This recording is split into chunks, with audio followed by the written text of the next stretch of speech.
Good afternoon, everyone. Today we're gonna present about the natural approach, a language teaching method proposed by Tracy Terrell and Stephen Krashen. We will explain its background, theory, teaching strategies, and why it's an effective way of learning a new language. But before we start, let me introduce ourselves. My name is Gita Bintang, and then my friends Alvin, Nuri, Firmansyah, and Nasywa Astanti, Prihatiningrum. And then, without any further ado, let's just jump into the material. The natural approach was first proposed by Tracy Terrell in 1977 and then refined with Stephen Krashen. It was inspired by the way children acquire their first language naturally. Later in 1983, they published the natural approach. The method focuses more on communication and understanding rather than strict grammar rules. Okay, guys. Next is the background why Krashen introduced the five key hypotheses, which is the base of the method's development. Next, we have acquisitions versus learning. Acquisitions happens naturally, and then learning is conscious. Next, we have a monitor. Grammar knowledge just only works as a checker. Next, natural order. Grammar is learned in a predictable sequence. Next, we have input hypothesis. We learn when exposed to input just above our current level. Next, we have the effective filter. Motivation, confidence, and low anxiety help language learning. And then next, we have the aim of the natural approach itself. It is to help learners function in real life situations, not just in theory. And then the goal is to make the meaning clear, even if grammar isn't perfect. And then students should be able to communicate both orally and in writing according to their needs and interests. And that's all from me. The next material will be delivered by my friends.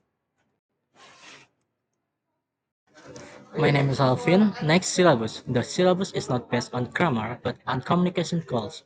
It covers four areas: personal communication in oral and written form, and academic communication in oral and written form. The topics are chosen to motivate students and reflect real life needs.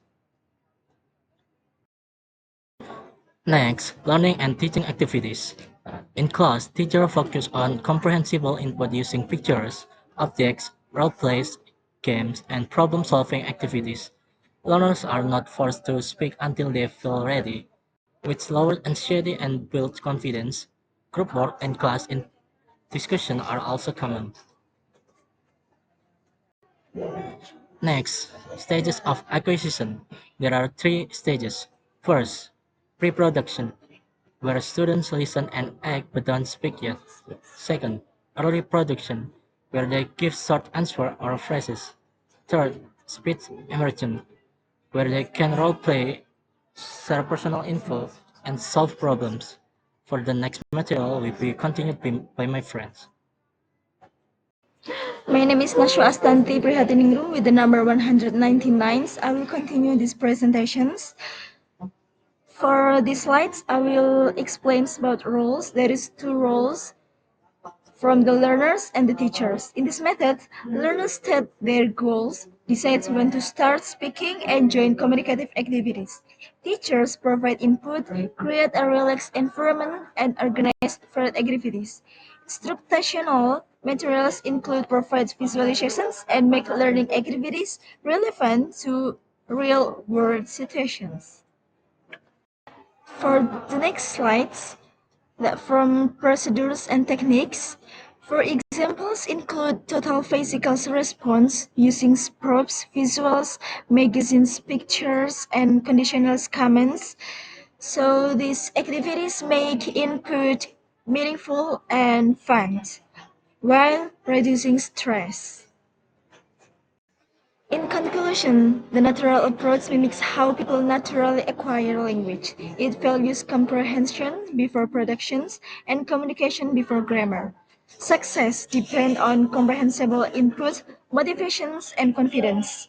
Rather than memorizing grammar rules, it helps learners feel comfortable and communicate in real-life situations. I'm sorry for some mistakes. That's all from us. Thank you very much. Wassalamualaikum warahmatullahi wabarakatuh.